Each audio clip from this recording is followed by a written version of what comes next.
Do livro Primícias do Reino, de Divaldo Franco, pelo espírito Amélia Rodrigues. O excelso canto.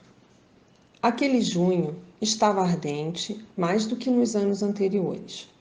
O dia longo murchava lentamente, abafado, enquanto o sol, semi-escondido além dos picos altaneiros, encandecia as nuvens vaporosas que o vento arrastava no seu carro pulverizado de púrpura e ouro. A montanha, de suave aclive, terminava em largo platô salpicado de árvores de pequeno porte, que ofereciam, no entanto, abrigo e agasalho. Desde cedo, a multidão afluíra para ali, como atraída por fascinante expectativa. Eram galileus da região em redor, pescadores, agricultores, gente simples e sofredora, sobrecarregada e aflita. Eram judeus chegados da além Jordão, de Jerusalém e estrangeiros da Decápole. Misturavam-se as vozes nos dialetos regionais e uniam-se todos na mesma imensa curiosidade feita de expectação e desejo. Esmagada pelos poderosos, experimentava invariavelmente o desprezo da jactância e da presunção. Amavam-se aquelas criaturas na sua dor e necessidade, interdependiam-se. Aquele rabi que os alentava era o rei aguardado há séculos, carinhosamente esperado, que os libertaria do opróbrio e da servidão. Ouviram-no e ouviram mais de uma vez.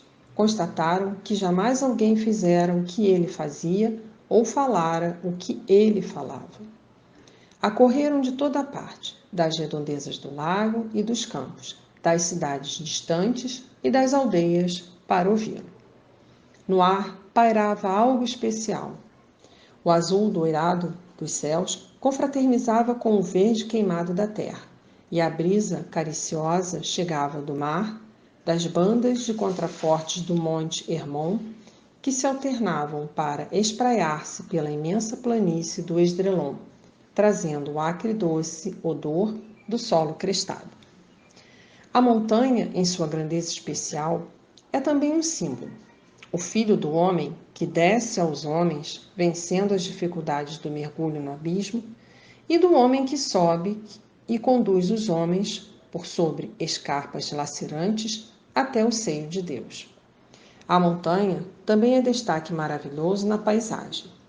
Galgar, subir a montanha, pode significar vencer os óbices que perturbam o avanço na jornada evolutiva.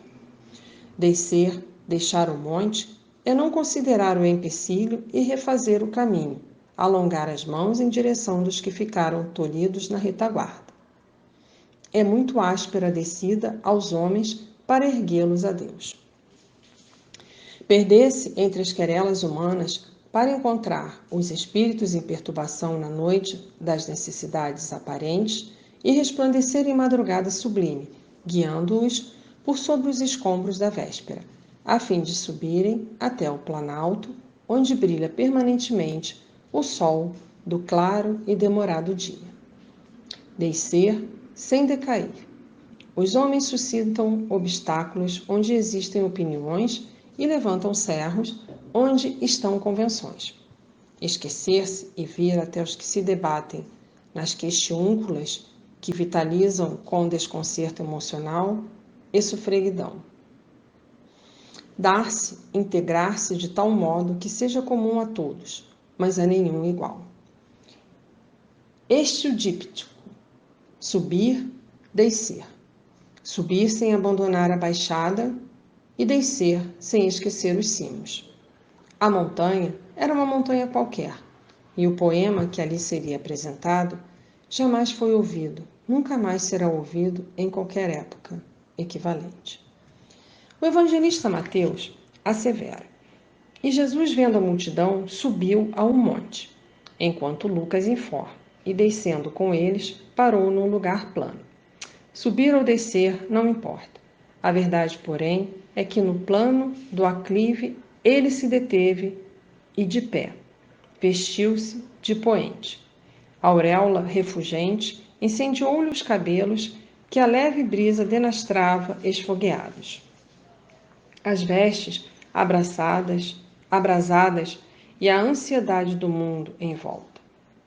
No magote, homens, mulheres e crianças levariam no cérebro e no coração a mensagem, o poema divisor das realidades diferentes.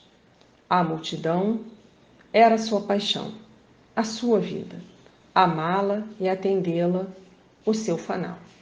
Sentindo a multidão submissa, magnetizada, esquecida de si mesma, numa sublime comunhão em que extravasava toda a vida, ele, abrindo a sua boca, os ensinava, dizendo: Bem-aventurados os pobres de espírito, porque deles é o reino dos céus.